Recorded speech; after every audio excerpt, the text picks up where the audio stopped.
All right, Tate, let's start with the game of the night last night, Ohio State at Illinois. A huge surprise for me as a Plummer versus Branham, not EJ Liddell versus Kofi Coburn. I going into the game, I'll be honest, did not expect Ohio State to win. I thought Illinois.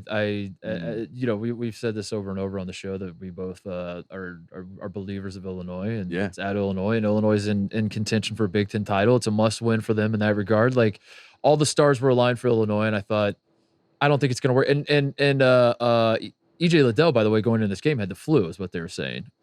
And also had the crowd against him. They were chanting EJ sucks because he's from Illinois, but decided not to play at Illinois. Yeah, I gotta say, EJ Liddell playing in this game when everyone was saying he had the flu. I think that COVID's definitively over now. Is that how it works? Because like, that was a weird 2 months ago. No way he plays. It's like EJ Liddell is sick and has an infectious disease, and we're like, oh my God, what is it? It's like, it's not COVID. We're like, oh, thank God, we'll play him. Get him out there. Get him out there. Let him play.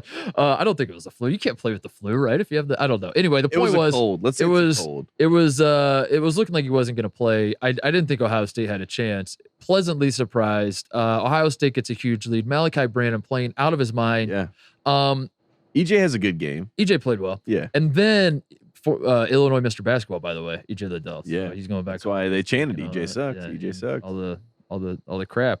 And then we get the full Ohio State experience, which is that EJ Liddell and Malaki Branham are awesome, but this team cannot hold a lead to save their life. Yeah. And I realized, I walked away from the game realizing that this team is good enough to break my heart, and that's where I'm at with it. Like, they're good enough to pull me in. I get pulled in. I love Malaki Branham so much. I love EJ Liddell. I've said this before, Tate. When Ohio State beat Michigan, I went on a little rant about how excited I am watching these guys play. Yeah. But I also realize in the back of my mind, this is going to end poorly. Yeah. And I don't like that feeling at all. This game was completely, Jim was on the phone with me, and I'm watching this game. Ohio State's up 15, I think, at this point. And he continues to talk, and it continues to dwindle down. I'm watching it. I'm like, oh no, they're melting down. This is Ohio State that we've seen before. I don't know what to do with this. Yeah. But the real star and the real story of this game is Brad Underwood. Yeah. The pointer. Yep. And that man put on a show. Yep. And, Katie Underwood was our intern. We usually don't know much about our interns' parents or like their life at home. Right. But lucky for us, we get to watch her dad go crazy on TV. And it keeps us connected. It was great. Not a great showing, I'll say, from Brad Underwood in the sense that his vocabulary, he didn't have a lot of insults. He just kept saying that's effing bullshit. He didn't know what to say, but he knew that it was very much like a baseball manager. You know, when they know that they have to basically, kick some dirt on home plate and get tossed. Right. That's what he was doing. It was a show. He knew he had to get tossed for the crowd. But like you said, I don't think he had anything really to say other than this is. I got an off-season video idea. Katie can help organize it, where we help Brad come up with other things to yell at the refs. Other than that's fun. It's you can't just say shit over and over. You got to come up with something that, like, Jackie. What would Jackie Moon do? Yeah. Like that's you saw it, Gene. Saw it. Something like that. We got to spice it up a little bit.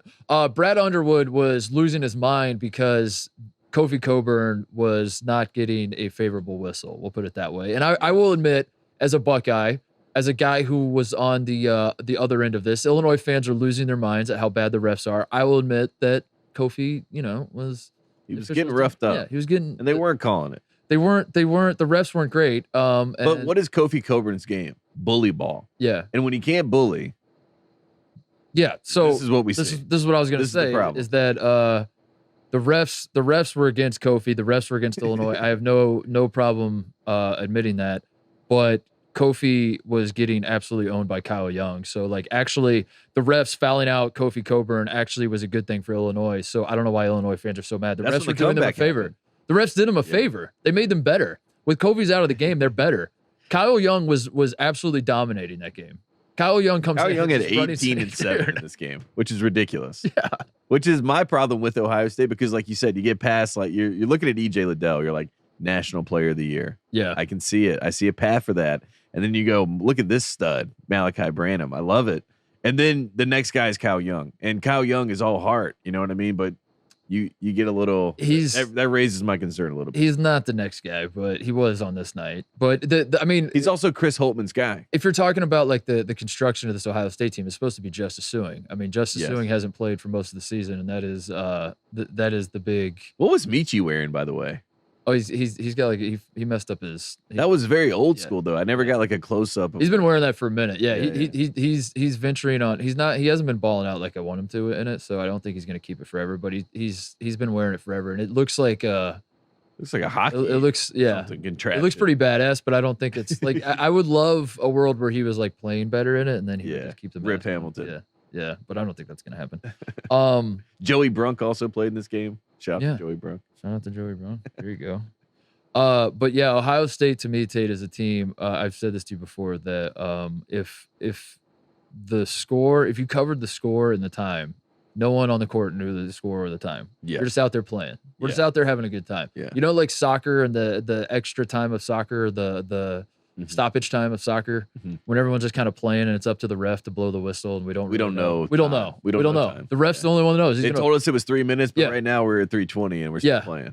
What's going on? So everyone's just kind of waiting for the ref to blow the whistle to say the game's over. If that's how the entire game worked, and also you covered the scoreboard, Ohio State might be the best team in the country because like we just play. We have no concept of time or score at any point in time.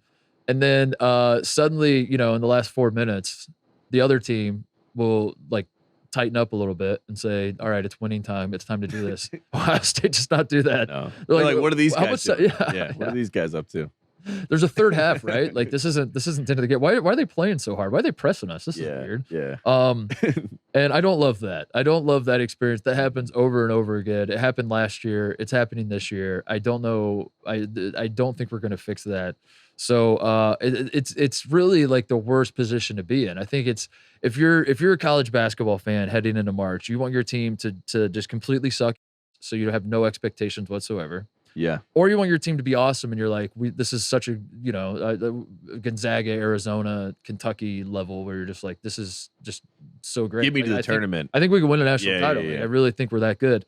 I'm stuck in no man's land where the team is good enough for me to really be so excited for what they could be, but also I know in the back of my mind it's not going to work out, and that's devastating. It's devastating to find yourself there. That's the worst position to be in. So yeah, and it also really hurts me because Illinois is one of those. When we looked at the Big Ten, we talked about this. They're my team that I think could actually win the national title. No, I'm out on Illinois. But that game last night really, it reminds you of why there is a ceiling on Illinois. Get Illinois out. Bring Purdue back. I've been saying Illinois is better suited for the March run because Purdue doesn't play any defense. Purdue's defense is still atrocious. I don't necessarily trust Purdue, but I think Purdue. Give me Purdue back. Hey there, thanks for watching Titus and Tate. For the full friend of the program experience, subscribe right below and come join us for all things college basketball. The action is heating up. Come join Titus and Tate.